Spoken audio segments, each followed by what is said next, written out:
Hello, everyone, and welcome to the Very Cold Lasagna Podcast. I am your host, Dylan Lasagna, and this is the place bringing you all the filthy casual takes on the world of sports for you sports fans out there like you and me. This is episode number 329, and in this episode, we're here to review NFL Conference Championship Sunday, the 2025 edition, and yeah, it happened this past weekend, and we're here to review the two games to determine who is going to the Super Bowl here in the San Francisco Bay Area. Unfortunately, one of those teams is not mine. Yeah, so we're gonna look back at all the highlights and all my opinions from this past weekend's AFC and NFC championship games, and take a look at it as we are now on the road to Super Bowl 60. So that being said, you're new. Or if you're returning, make sure to like, comment, share, and subscribe. If you're watching this on YouTube, rate and review. Say that a million times. Rate and review the show. If you're whatever podcast platform you're on, and follow the show on social media at Very Cold Lasagna. So let's look at the first game that happened in the afternoon, and that was the AFC Championship game between the New England Patriots, the number 2 seed, and the top seeded Denver Broncos. They didn't face, as I mentioned in the preview, these two teams didn't face each other in the regular season, but they have a familiar history with each other in the playoffs, at least in a historical sense. These two teams faced each other 2 times in the last 10 to 15 years. The Patriots under Tom Brady and the Broncos under Peyton Manning faced each other twice in this stage, in 2013 and 2015. With Peyton Manning winning both of those games. And a decade ago, Peyton won that matchup on the road to Super Bowl 50 here at Levi Stadium. And won his second and final ever Super Bowl in his final ever game. So completely different, different sense of feeling between these two teams. Clearly much different teams. And clearly, I wouldn't say different Broncos team. Well, it still is, but going into this matchup, it was a different quarterback situation for the Denver Broncos because, they were missing their starting quarterback, Bo Nix, because he broke a bone in his ankle.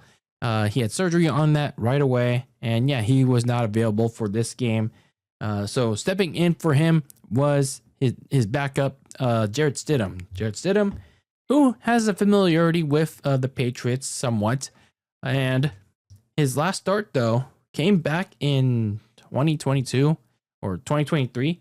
Either way, he hasn't started in quite some time. So, this was going to be his first start in around 2 to 3 years. And as I mentioned in the last episode, his best start is in 5 starts.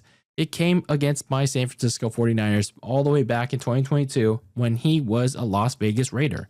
So it was clearly going to take some time for him to get reacclimated in actual in-game action, and especially in this high-stakes profile game against Mike Vrabel's Patriots. So let's talk about this game, the actual game itself, starting from the Patriots' point of view. Man, not exactly another great game for Drake May. And this is probably the worst playoff game out of the 3 that May has played so far. He was really struggling, especially out of the first quarter against Denver's heavy pressure defense, having to settle for short passes, and the one long bomb that he had in the first quarter was deflected by Pat Surtain. The offensive line did him no favors either. With tackles, Will Campbell and Morgan Moses struggling to protect the edge for Drake May, which led to him getting sacked pretty frequently. May and the offense, they did a little bit better in the second half, even when the weather conditions began to worsen into snow flurries. I thought when it said on the broadcast sidebar on the score bug, I thought it said snow furries. I'm like, whoa, CBS. Whoa, whoever's in the production truck. Like, what are you doing here? You're into furries? Like, chill, man. Anyway, as the game wore on for the offense, it started to get worse in the Mile High with the snowy weather. The offense started to center around the run game. Ramondre Stevenson became the main focal point, and it worked. It worked around against Denver's defense, but Drake May still had his moments too. He started to step a little bit up.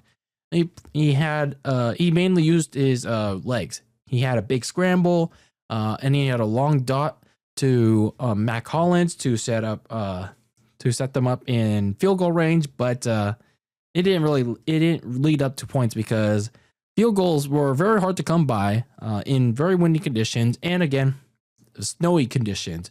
It was very bad on the broadcast with the snow and the slippery field that was resulted by the snow.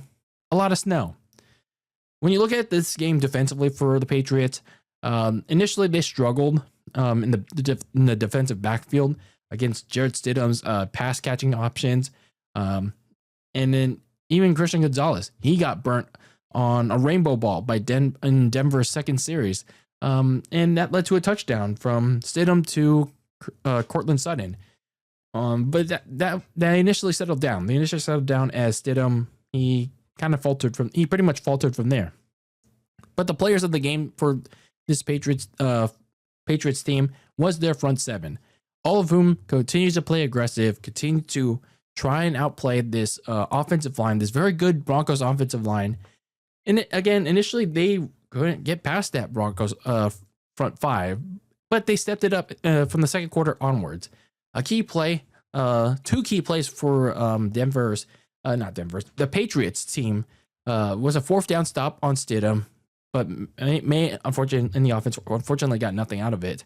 But they managed to get something out of it when Jarrett Stidham weirdly and oddly threw a backwards pass deep in their own territory, in Denver's own territory, and yeah, they were aware of it. The Patriots defense was well aware of it. They picked it up, and initially it was a scoop and score, but they reversed it.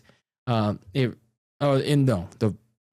backwards pass was initially a forwards pass, but then they ruled it as a backwards pass, but they didn't give New England the touchdown. So May, he paid off the turnover with a walk-in score, and yeah, that was pretty much the only touchdown for the Patriots. They gave themselves a field goal in the third quarter, and as the weather conditions continued to worsen in the fourth quarter, that defense made it increasingly difficult for Denver's running game, or the lack thereof, to run the ball. So that forced Jarrett Stidham to throw. That made Sean Payton to have his backup quarterback throw in very bad conditions. In the end, yeah, the Patriots came through. They came through in the clutch in what was a very low-scoring game in very cold conditions with that very cold lasagna.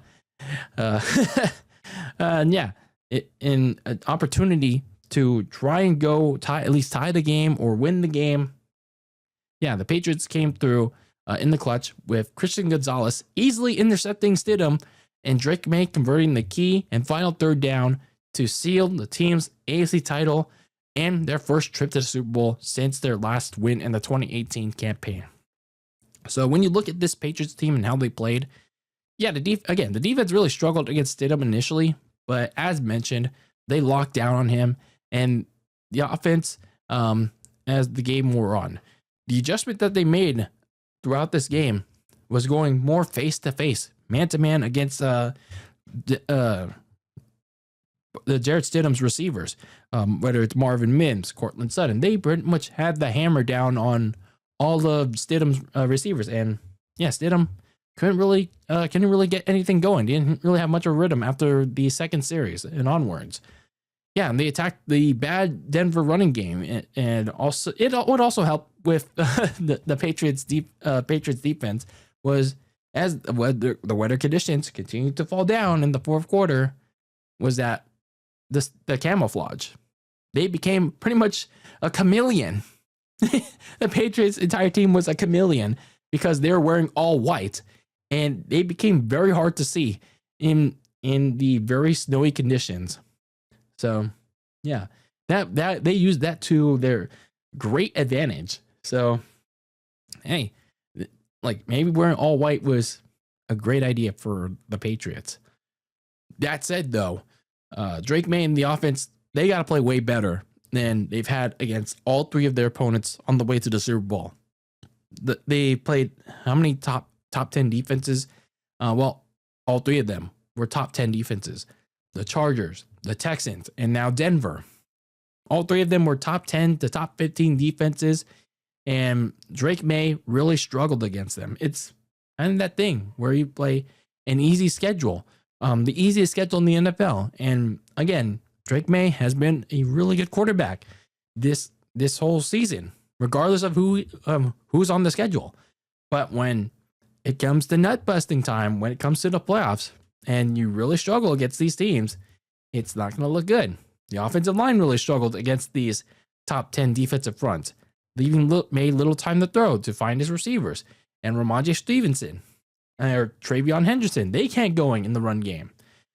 These slow starts on offense against either the Rams or the Seahawks is going to get them beat in Santa Clara in 2 weeks' time if they don't get off to a faster start. And, Drake May's mobility in the clutch late in games, it can only get them so far. So May and that offense got to get off to a quicker start in 2 weeks' time. Meanwhile, for the Denver Broncos, looking at their end of the stick, Jarrett Stidham, he had to shake off some rust for at least one series or two. But he eventually got resettled in, at least for a little bit. It was the second drive where he was at his best. He threw a 52-yard rainbow to Marvin Mims, beating out Christian Gonzalez to set up that red zone touchdown to Cortland Sutton. And they struck first blood. Unfortunately, that was their only score of the game. Because it seemed like Stidham was going to go pull out 2017 Nick Foles playoff performance from that point onward. But nothing really got going. From there.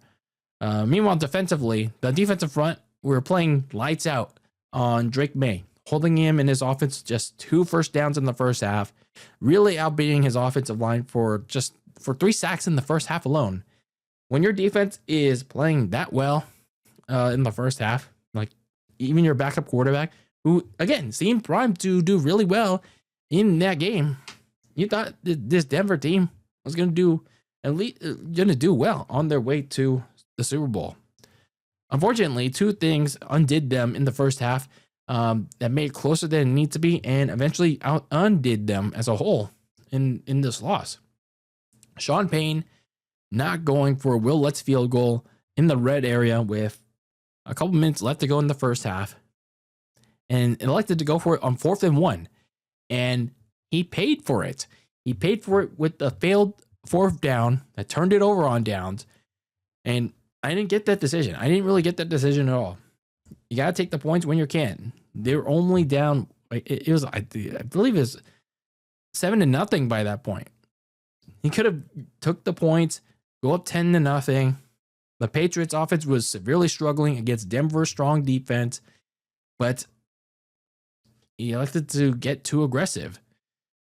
He was just lucky that nothing came out of it. But unfortunately, on the other side of it, Jarrett Stidham made his own major mistake with the initially forward pass under pressure it turned into a backwards pass under duress. And they were in their own territory. Like I said, the Pats recovered it and Drake May made them pay for it. And that tied the game. And eventually they took the 10-7 lead that became the final score. And from that point onward, the offense was stuck in the snow. They couldn't get anything going at all, pass or run. So they were repeatedly driven off the field pretty quickly. The Patriots, they had their long drives. And this was all despite the defense keeping them in the game. And yet the offense couldn't do anything. The dagger in all of this was Jarrett Stidham's interception to Christian Gonzalez. And yeah, that was their season. That was basically their season. But in all this, I admired the Broncos fight in this one. They lost their starting quarterback in Bo Nix last week, and everyone thought this was going to be a rout. I didn't think this was going to be a rout though, because even though they lost Bo Nix, this defense was going to give the Patriots a run for their money. It was all just going to be a matter of how Jared Stidham was going to do. And initially it looked like Stidham was going to do well. He did pretty admirable in the first half, but that fight was only going to take them so far. Given how Stidham didn't really do all that much in the second half. He couldn't get anything going. And yeah, the defense can only do so much. The defense can only do so much without Stidham successfully doing anything in the second half. Just a tough way. Just a tough way for Denver's most successful, even if stressful season for the first time since 2015. And you can even go back to last year. You can even go back to last year too. Tough way for their most successful season since, I guess, last year and in 2015 to end. So yeah, it's unfortunate for them. Now this offseason, you have to wonder about their Mile High fans. You gotta wonder what would have been had Bo Nix not gotten hurt on that freak kneel down last week, and how they would fare in 2 weeks' time, and in this game too, in these snowy conditions.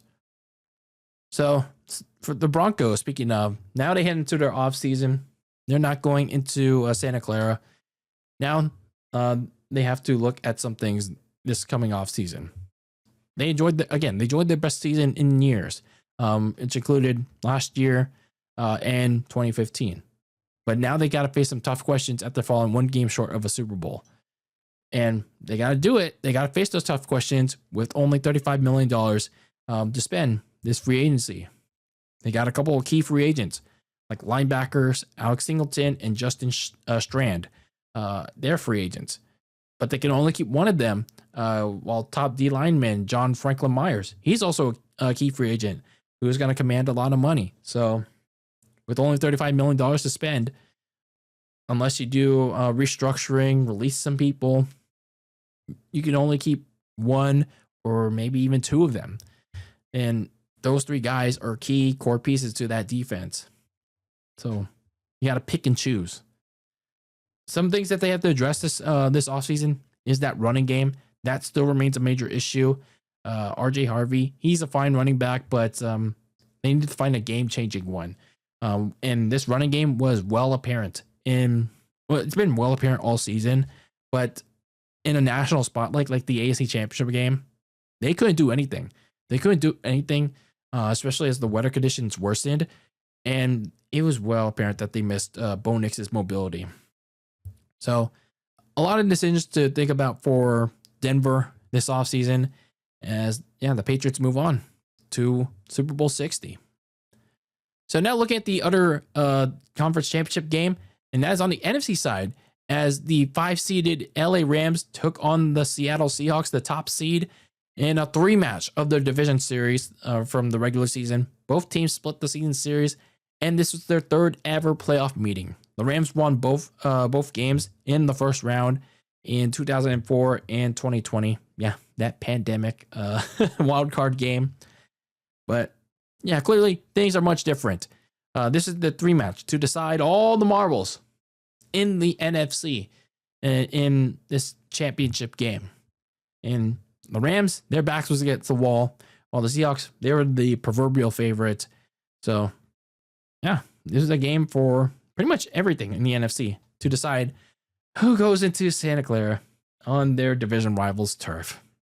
But I digress. So let's talk about the LA Rams from their side of the things first. Not a great start for them.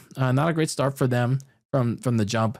Kenneth Walker was powering through them despite not having Zach Charbonnet anymore. But he in the run game, he was single-handedly powering through the Rams' run defense for big gains. Scored the game's first touchdown after Sam Darnold. He pulled in. He threw a deep long dart to Rashid Shaheed that set up that touchdown. Speaking of Sam Darnold, he did well for himself to start the game with the long bomb and threw a bunch of yak throws to Jackson Smith-Njigba as the Rams were giving up pretty much nearly everything, whether it was run or pass. That Seahawks offense was giving a run for their money to that Rams defense pretty early on. And it seemed like the Seahawks were going to run away with this game very early, just like they did the previous week against my 49ers. But the Rams were not going to go away that quietly, unlike my 49ers, because the Rams pretty much picked it up from there, at least offensively. They were only forced to punt the rest of the way just 2 times, and that was it. Matthew Stafford and the offense slowly settled in, and they came away with 2 field goals before they got the ball rolling. They embarked on a long touchdown drive in the second quarter, and in that drive, with this offensive line providing nice open running lanes, they protected Matthew Stafford, I say, pretty well. In this game, they didn't let that Seahawks vaunted defensive front get to him other than one time. But anyway, McVay utilized Blake Corum and Kyron Williams more than he's had in this playoffs. But it was working. It was working in this game before Matthew Stafford collabed for like this nice play call with Kyron Williams. Yeah, McVay called like this, I don't know, like what do you call it? Like a safety fake. He had pretty much all his receivers go to the right towards the safeties, and then Stafford, he fooled everybody and threw it to a wide open Kyron Williams to get everybody back in the game, to get the Rams back in the game, take the lead 13-10. But then, yeah, defensively, that's when they had mixed results. That's when they placed more pressure on Stafford and the offense.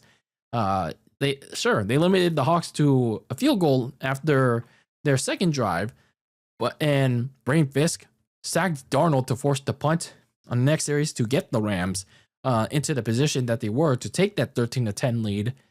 But they gave the lead back to Seattle before the break, 17-13. So it placed the Rams back into a pressure position going to the other side of the half. So on the other side of the first half, yeah, at least the Rams defense, yeah, they forced another 3 and out. But just when they thought that they were going to get the ball back, one of the biggest kryptonites, if not their biggest kryptonite of this team, came back to bite them in the butt. Special teams. They already released one kicker, and their special team score, they fumbled it a bunch, and it continued to haunt them in this game because Xavier Smith, who was supposed to be the return man, he botched a punt catch. He was like fumbling all over the place. He was like fumbling and jumbling. He fell backwards, and yeah, he botched the punt, and Seattle recovered it, and they cashed it in. And then all of a sudden, 24-13. Can't have that. That's pretty much the Rams' motto all season. Messing up special teams. But yeah, Stafford in the offense, at least they kind of bailed out Xavier Smith because they were starting to get red hot, quickly leading up a near perfect drive that ended with 2 strikes for Devontae Adams. That put them back in the game with the distance at 24-20. And they also had to answer a Sam Darnold responding touchdown drive with one of their own. And that's when things got interesting with the 31-27 deficit, because what was notable in this half for the Rams was that they were white hot. Matthew Stafford, despite the deficit, he wasn't going away quite in the night. Like I said, they only punted the ball twice in this game, and I believe 2 of those punts came in the first quarter, or one came in the second quarter, and the other one came just in the third quarter. But they were still white hot nonetheless. And this offense for the Rams, they were dismantling the Hawks' passing defense and picking on Devin Witherspoon and Tariq Woolen on any kind of range passes, checkdowns, mid-rangers, and the deep ball especially. And as the game got to its end, they had 5 minutes left to go. They were still down 31-27, and they were still red hot.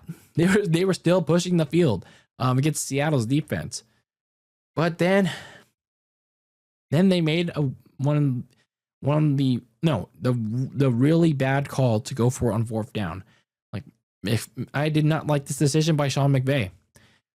4th and 4, a chance to cut the lead to 1, but instead, Sean McVay decides to go for it on 4th and 4, And they turned it over on downs. Like Terrence Ferguson gets denied by Devin Witherspoon, the guy that got torched in the second half. One of the guys, at least.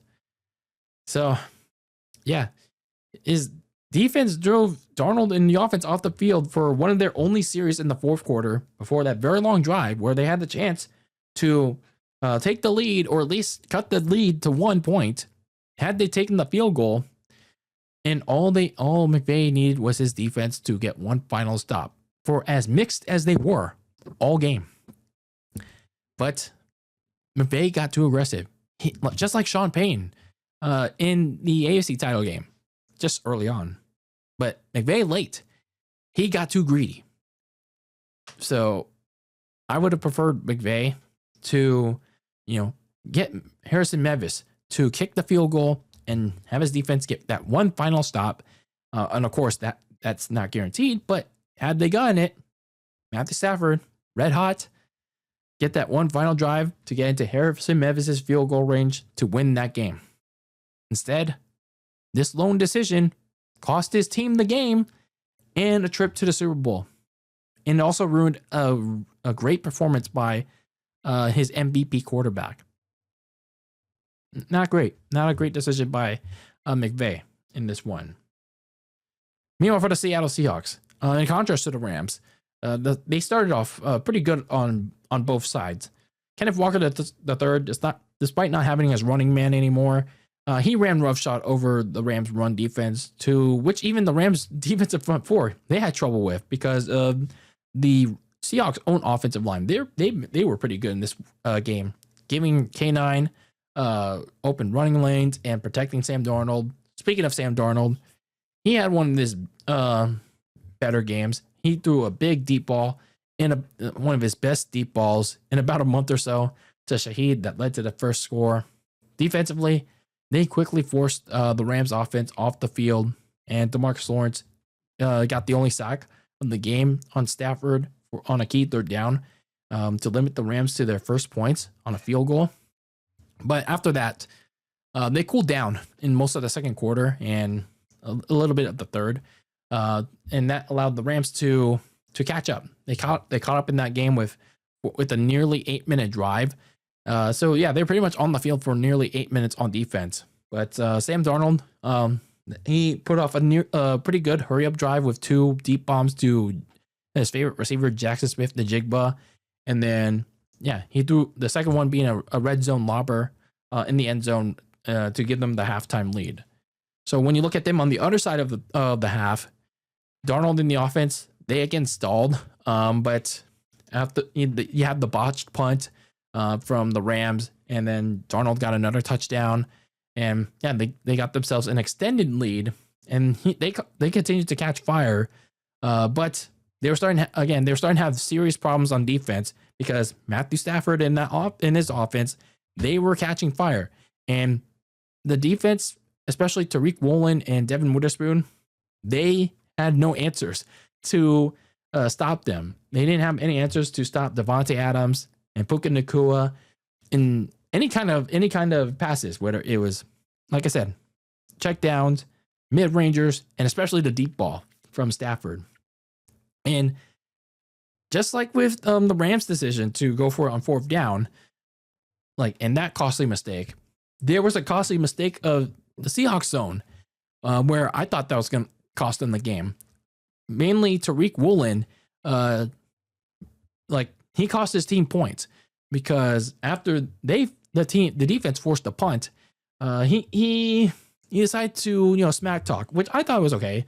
I mean, talking smack is part of sports, but him deciding to talk smack towards the Rams bench, he decided to do it in front of a referee, and I didn't get that. I don't understand why the ref had to flag him for it, but maybe he did for too long.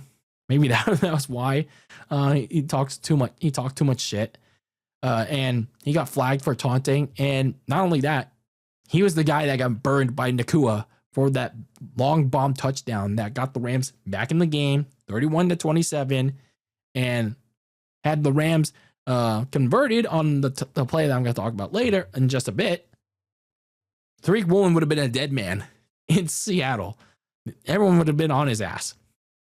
But luckily, his stupidity didn't cost this team the game because the defense came through with that 4th and 4. So after they ran out the clock with K9 and some aggressive pass calls from Sam Darnold's offensive coordinator, the Seahawks are your NFC champions, and they're going to Santa Clara. They're going to be here, pal. For as much as the Niners, for as much as the faithful, they're going to hate it. But here they are. I'm going to be the better man and say the Seahawks earned it. The Seahawks have they've earned their case to be here because of that stout defense. Even though they fell apart in this one against a game Matthew Stafford, which was kind of expected, to be honest with you, given they faced each other 2 times before. Stafford especially played way better in the second game, and especially here, with pretty much nothing to lose. And the Seahawks defense only got to him once, but in the end, though, they came up with the clutch red zone stop that they needed. And then offensively, with Kenneth Walker III pretty much neutered after the first quarter where he was on fire, Sam Darnold came through in the biggest game of his life, obviously before the Super Bowl, but we don't know what that'll be like. But nonetheless, Sam Darnold came in, stepped up when the running game was kind of, again, neutered after the first quarter. And he came through with over 300 yards passing, 3 touchdowns. But when you look at the tape, he made a lot of great decisions in this one. Smart decision passes, nice deep balls, not a lot of bad passes per se, but yeah, he was on rhythm with Smith Najigba and Shaheed, and you even got Jake Bobo in there, Cooper Kupp. So unlike last year when he was a Viking in the playoffs in the first round where he faltered to the Rams, he was ready to play. He showed up. So, man, I got to give credit to Sam Darnold. He was a bad man in this one. But this Sam Darnold is going to have to show up again. But it's going to be on a bigger stage with everybody around the world going to be watching this time. And this Sam Darnold is going to have to show up against a tough Mike Vrabel defense and against a team that he once saw ghosts against under the bright lights of Monday night back in 2019. And that team is the New England Patriots, which is vastly different this time around, but still, it's a tough team. Mike Vrabel's defense, an MVP candidate quarterback in Drake May, who is also going to be looking for the game of his life in 2 weeks' time. So, yeah, Sam Darnold is going to have a lot to prove in that game in 2 weeks. So, before we look a little bit early in Super Bowl 60, let's talk one last bit about the Rams and what they have to look forward to in the offseason. So, for the Rams, they came 1 game short of another Super Bowl under Sean McVay. And now they got to look ahead to an offseason where they also have to make some tough decisions. Unlike with Denver, they have about $45 million in cap space. So some leeway with the Rams. But the kicker is they got even more tough decisions because they have some things that they have to do with Matthew Stafford, because while he's still playing at an MVP level, his salary for next season is very big, $48 million in his contract. So it's a pretty costly price for Matthew Stafford to be playing at for McVay and Les Snead, the general manager. But regardless of, when the Matthew Stafford is going to be playing or, moving on to the next part of his life, although I'm leaning towards the former part, regardless of that, Sean McVay and Les Snead need to start thinking about his successor, because you never know at what point does Stafford decide to, call it a career and leave it at that. So, they have to start preparing. They have to start preparing. Like they tried with Stetson Bennett, but I don't know where the heck he is. Jimmy G is not that, obviously. So they have to start preparing. And I think now is the time to do that. But probably the more intriguing thing as well is all of these people that are eligible for big payday extensions. Puka Nacua, Byron Young, and Kobe Turner. Les Snead has a dilemma at his hands. Like, which one of these guys is going to get that big fat extension first? So, yeah, that's a decision that he's going to have to make. And if he can somehow get all three of them for those big fat contract extensions, I mean, that's a win in his book. But with only $45 million, I mean, we'll see how that works. Beyond that, they have some needs to it that they have to address, especially in the secondary, because that was their major weakness that was exposed by multiple teams in the playoffs, and their special teams especially, that it really needs to be fixed. And probably the first thing that they can do with that is hiring a more quality special teams coordinator. So to finish things up, let's take an early look at Super Bowl 60. This matchup is a rematch of one of the best Super Bowl games of all time, which happened in 2015 in Arizona between the Seattle Seahawks and the New England Patriots. They're going to meet again over a decade later. And obviously, these two teams are much, much different. There's no Russell Wilson, no Tom Brady, no Rob Gronkowski, no Richard Sherman. So these teams are going to be vastly different. I mean, clearly. So for the Seattle Seahawks, this is their first appearance in the big game since, well, that game in Super Bowl 49, where their hopes and dreams of back-to-back titles were famously dashed at the goal line by Malcolm Butler. Meanwhile, for the Patriots, this is their first appearance since their last Super Bowl win in that very low-scoring game in Atlanta over the Rams. And that was Tom Brady's last one with the Patriots. So, yeah, both of these teams are looking to clinch their first title in quite some time. So early on, I mean, we'll talk about this more when we get closer to the Super Bowl. But early on, when you look at it, this looks primed to be a defensive slugfest because both teams have very good defenses. But given how their defensive backfields played in their conference title games, this Super Bowl may very well be decided by the play of either Sam Darnold or Drake May. So the quarterback play is going to be the deciding factor, at least early on. We'll see how the next week and a half is going to play, at least in my mind. So, yeah, those were the conference championship games, the AFC and NFC championship games. And yeah, if you're a Seahawks fan or a Patriots fan, congratulations. You made it this far in the season, playing the Super Bowl. Just so happens to unfortunately be on my Niners field, especially if you're a Seahawks fan, but congratulations nonetheless.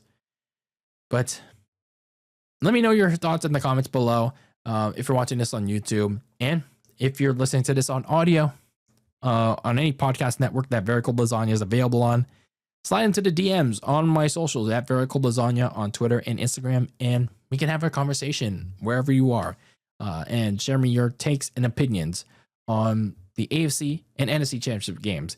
And if you're on the losing side of things, let me know why this team lost, why the Rams or the Broncos lost this one. But yeah, we have one last playoff game that we need to talk about, and that is Super Bowl 60, the final one of the 2025 NFL season. But that is it for this episode of the Very Cold Lasagna Podcast. I have been your host, Dylan Lasagna, once again, bringing you the filthy casual takes on the world of sports. This was episode 329, and as always, keep that lasagna very cold in the fridge with those takes on the world of sports.